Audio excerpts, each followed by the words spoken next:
다음은 경제사회 문제 좀 하겠습니다. 원래 개천에서 용난다. 그야말로 개천이라는 것은 또랑입니다. 물이 깨끗하게 흘러가는 그런 걸 개천이라 안 하고, 그야말로 냄새가 있고 오물이 흐르고 오줌도 싸고 이런 걸 개천이라 하는데, 그런 더러운 데서 용이 난다는 것은 그야말로 이 서민층, 빈곤층에서 사회적으로 입지전적으로 성공하는 그런 자식이 나왔다 할 때 개천에서 용난다인데요. 요즘에는 이제 지난 주말에 보니까 이 인터넷에 이 개천에서 났던 용이 다시 개천으로 돌아간다 하고 글이 나서 제가 좀 이거는 이야기를 한마디 해야 되겠다 해서 이야기로 말하게 되었습니다. 그래서 지금 그게 뭔 말인가 하면요. 참 요즘 솔직히 말하면 저는 대학에 들어가는 기회균등에 있어서 현재의 입시 제도가 개천에서 용이 날 수 있는 구조를 입학할 때 한번 걸러버리는 아주 이 불공정한 언페어한 게임이라고 생각합니다. 지금같이 대학 자율로 뽑는 방법이 한 3,700~800가지가 되는 이런 부분에서 정보나 돈이 있는 사람이 확실히 우위에 설 수 있는 구조가 됐죠. 저는 제가 들어갈 때 대학 입시 제도가 가장 페어했다고 봅니다. 저는 고등학교 때 좀 놀기도 했고요. 4등급을 받았습니다. 학교에 좀 지키기도 하고 놀기도 하고 이래가지고요. 공부의 뜻을 좀 잃었죠. 그렇지만은 학력고사 시험에 한두 달 열심히 바짝 했어요. 전국에서 한 1000등 안에 좀 들었습니다. 그러다 보니까 서울대도 이지망이지만 가게 됐는데요. 그때 제가 들어가는 부분에서 백도 없었고 아무런 것도 없었습니다. 그런데 지금은 입시 제도가 이렇게 복잡해가지고 솔직히 말하면 할아버지의 재력과 부모의 정보가, 엄마의 정보가 손자를 대학에 보낸다 이렇게 이야기가 되고 있지 않습니까? 그런데 안 그래도 개천에서 용이 나기 어려운데 이제 대학을 졸업하면 또 다가 아니고, 있는 집의 애들은 대학을 다니는 동안 그래도 공부만 할 수 있습니다. 아르바이트를 별로 안 하고요. 근데 없는 집 애들은 대학에 들어가도 학자금 대출에 지방에서 특히 또 서울에 좋은 대학에 온 정말 대단한 친구들이죠.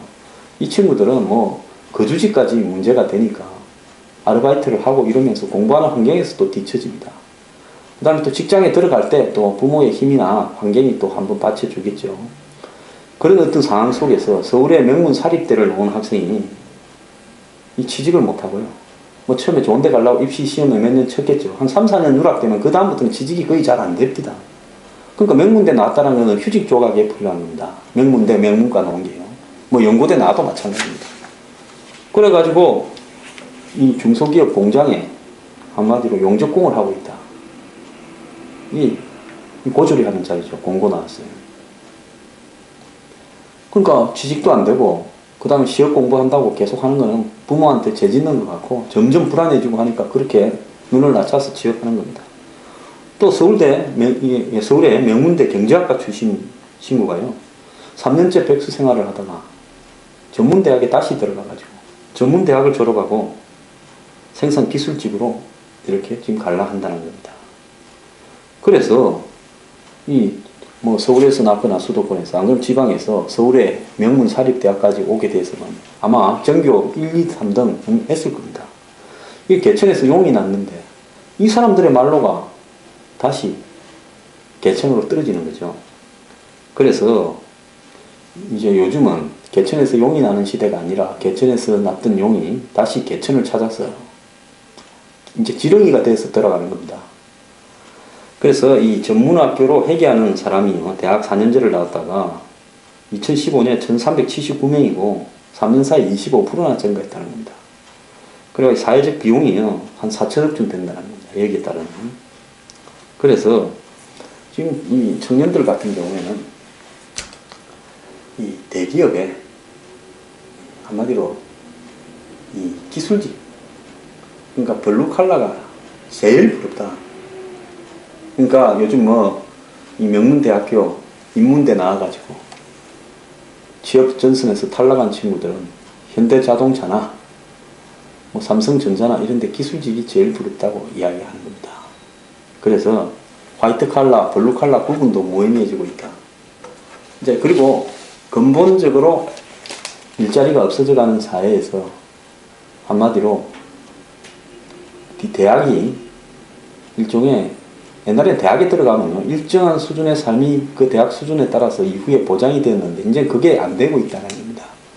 그렇기 때문에 솔직히 뭐 부모의 재력에 따라서 자식들이 앞으로 어떻게 살아갈지는 대략 결정이 되는데요. 그 자식들의 개천에서 용이 나는 것이 그것을 답할 수 있는 유일한 방법인데 그것도 지금 없어진다는 겁니다. 조선시대 때 과거 제도가요 가난한 선비들이 유일하게 신분을 상승할 수 있는 부분인데 요즘 그거 보면 제가 깜짝 놀랐습니다. 과거 시험을 보고 나면 썼던 답안지 있지 않습니까? 과거에 급제한 사람의 답안지를 합격 발표를 하고 난 다음에 돌려줬대요. 그걸 이제 집안에 가보로 해라고 돌려주면 그걸 집안에서 책으로 만들어 갖고 보관했다가 오래된 고택을 뒤지다가 이 1등한 과거 답안지들이 많이 발견된대요. 그래서 그 조선이 이 처음에 태조 이성계가 조선을 개국했을 때는 이런 유교적인 바탕에 둔 신분 상승 그리고 고려 말에 귀족들이 무너지고 새로운 신진 귀족들 신진 귀족이 아니라 신진 사대부가 이 나라에 집권하는 식으로 가게 되면서 과거 제도가 물갈이에 굉장히 기이했는데 임진왜란이 일어났던 조선 중기쯤 오면서요 전부 돈 받고 합격시켜 준 겁니다. 뭐 이율고 뭐 이태계 이런 사람 정도 빼고요 나머지는 1, 2등 빼고는 과거는 장원 뭐 차석 이런 사람들만 있는 게 아니라 급제가 또 있는데 뭐 한 몇십 명 뽑으니까 나머지는 전부 돈 받고 뒷구멍으로 다 합격을 시켜줬다는 거 아닙니까? 그래서 뭐 그때도 컨닝 못하게 하고 누군지 모르게 이름도 가리고 뭐 이런 게 다 있었다는데요. 자리도 띄어서고 그래도 다 그때 이 뒷구멍으로 그러다면서 조선에 쓸만한 관료가 하나도 없어져 버린 겁니다. 선조가 의주까지 도망을 가면서 보면요 찾을 수 있는 이 영의정 뭐부터 시작해서 판서 이런 사람들이 뭐 수백 명일 건데 찾을 수 있는 사람이 서너 명밖에 안 돼요. 일시킬 수 있는 사람이 없었다는 거예요. 전부 뒷구멍으로 기어 들어가는 거예요. 그러면서 조선이 망해버린 겁니다. 근데 한국도요 이렇게 신분 상승의 기회를 구조적으로 막아놓고 있다면 이제 개천에서 용이 안 나면 저는 로스쿨 제도 굉장히 잘못됐다고 봅니다. 이 사시라든지 행시 이런 어떤 고시제도가 그야말로 개천에서 용이 나는 겁니다. 돈 안 듭니다. 책만 이만큼 사가지고 열심히 파고 앉으면 제 주변에 그때 된 친구들 많아요. 저는 뭐 글 공부하기 싫어가지고 대모하러 다닌다고 아예 시작도 안 했지만 그래서 그때 보면 뭐 개천에서 용이 났죠. 그런 친구들 지금 다 뭐 고위 간부들이 다 돼 있죠. 근데 로스쿨이 돼버리면서 1년에 말입니다. 학비가 얼마입니까? 한 5천만 원 이상씩 다 안 됩니까? 1년 학비가. 학비만 듭니까? 그러니까 집안이 좋은 친구가 아니고는 로스쿨을 갈 수가 없으니까 로스쿨 공부 준비부터 해서 로스쿨 다닐 때 학비부터 그 로스쿨 나와가지고 또 인턴 경력까지 개천에서 용을 맡고 있는 것이 로스쿨 제도라고 생각을 합니다. 저는. 그래서 사회적으로 신분 상승의 사다리가 곳곳에서 다 무너져 가는데 이제 개천에서 용도 안 놓으면 사회가요 이 혁명이 일어나거나 그 사회에 대한 저항 세력이 굉장히 늘어나거나 안 그러면 냉소적이고 비판적인 세력이 늘어나는데 한국은 지금 차라리 혁명이거나 그 사이에 비판적인 공식적인 세력들이 늘어나면 그건 좀 맞습니다. 어쨌거나 사회가 굴러가는데 도움이 되지요. 고쳐지는 데도 도움이 됩니다. 그런데 한국에는 헬, 조선, 탈, 한국 이래서 하면서 아주 냉소적인 방향으로 최악의 케이스로 흘러가고 있다고 봅니다.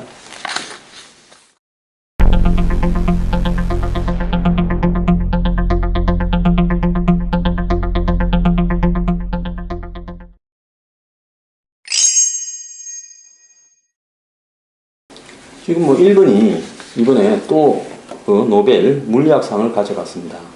일본은 과학 분야에 노벨상을 21명이 받았다는데요. 한국은 뭐 김대중 전 대통령이 노벨 평화상 받았는데 뭐 북한의 김정일이 하고 같이 6.15 정상회담에서 받는데 기여가 많이 됐죠. 이런 정치상 말고 한국의 노벨 과학상 종류를 받을 수 있을 것이냐 저는 불가능하다고 봅니다. 이번에 노벨 물리학상을 받은 가지타 교수는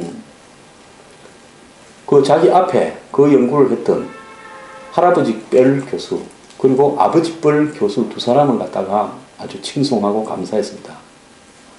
이것은 뭔가 하면요. 1번은 이 과학계에서 연구가 예를 들어서 일정한 과학자가 연구를 이만큼 진행시키면 그 다음 세대에서 또 받아서 진행시키면서 아주 체계적으로 이렇게 발달해 왔습니다. 1번이요. 노벨상의 산실인 이화학연구소 그러니까 이과라고 부르는 옛날에 과학 이과 이학과 화학을 합쳐서 이화학연구소가 언제부터 있었냐 1910년부터 있었답니다. 무려 105년 전부터 있었다는 거죠. 그런데 한국은 뭐 요즘 뭐 들어서 기초과학을 위한 각종 무슨 연구소들을 이제 설립하는 단계인데요. 과학이라는 것은 절대로 중간에 이렇게 띄어버리는 게 없습니다. 단계적으로 기초과학 수준이 축적이 되면서 그 다음에 또 발전되고 이렇게 가는데요. 1번은 아무리 어려워도 지금 1번이 경제가 굉장히 어려워도 R&D 예산을 국가 예산의 GDP의 2%를 투자했다는 겁니다. 그리고 과학기술기본법을 20년 전에 만들어서 5년 만에 한 번씩 과학기술에 대한 계획을 수립하면서 하는데 한국은 정권 바뀔 때마다 과학에 대한 어떤 정책도 바뀌고 또 과학을 담당하는 부서 이름도 정부의 행정부서 이름도 맨날 바뀌지 않습니까? 과기부가 있다가 없어지고 지금은 어디에 가가 있는지도 잘 모르겠어요. 미래 무슨 뭐 창조과학부요? 그래서 우리가 이 1번 같은 경우에 중소기업의 회사원이 노벨 이 상을 받고 과학 분야에 또 최초로 해외여행을 해본 사람이 이번에 노벨상 받으러 간 게 최초로 이 노벨상을 받으러 간 거라 가지고 자기는 이 영어를 못한다. 일본말 밖에 할 줄 아는 게 없다. 이렇게 한 적도 있습니다. 그래서 이 1번이 가지고 있는 저력이나 힘을 우리는 가소평가하는데 우리하고의 1번과의 기초과학 분야에서는 영원히 따라잡을 수 없을 만큼의 중간에 강이 있고요. 그것은 이 끈질기게 내에 대해서 승부를 내지 않더라도 연구를 해서 그 다음의 세대로 이 물리나 화학 또 수학 이런 부분을 물려주는 이런 전통이 결여되어 있습니다. 1번은 장인과 도제 제도가 있어가지고 핏줄 하나 안 섞여도 예를 들어서 학교에서도 이 믿을 만한 제자들한테는 자기가 가진 모든 지식을 전수해 주고요. 이 학교도 투자를 하고 정부도 투자를 합니다. 근데 한국에는 그런 전통이 없지 않습니까? 과학자들이 전부 돈 되는 분야에 다 쫓아가 버렸지 않습니까? 뭐 전자회사, IT회사 뭐 이런 데나 다 나가버리고요. 이 기초학문을 갖다가 한국에는 하는 사람을 또라이라 생각합니까? 제가 대학에 들어갈 때만 해도 서울대 물리학과나 서울대 화학과를 가는 사람은 천재라 그랬습니다. 그때만 해도 그런데 이 케이스가 좀 있었어요. 근데 세월이 조금 더 흐르면서요. 그런데 가는 사람은 한마디로 밥 먹고 살기 어렵거나 교수하려는 사람만 간다라고 이렇게 걱정을 하고 또 그 공부를 한 사람이 미국에 가서 또 석사 박사를 따와도요. 다른 분야를 가버립니다. 돈이 되는 분야를. 자, 이런 환경에서 우리나라가 1번을 뭐 따라잡는다. 그래서 지금 TPP 하게 되면 뭐 기계나 기초과학 분야에서 1번하고 차이가 워낙 나기 때문에 한국이 밀린다고 기업인들이 뭐랍니까? TPP 들어가지 말자 하지 않습니까? 그런 식으로 머리 굴리고 살면 평생 가도 격차를 못 따라잡는 겁니다. 인정할 건 인정을 해야 돼요. 정말 우리 이 과학 분야에 대한 우리 정부나 학계나 또 과학자들 수준이 발바닥입니다.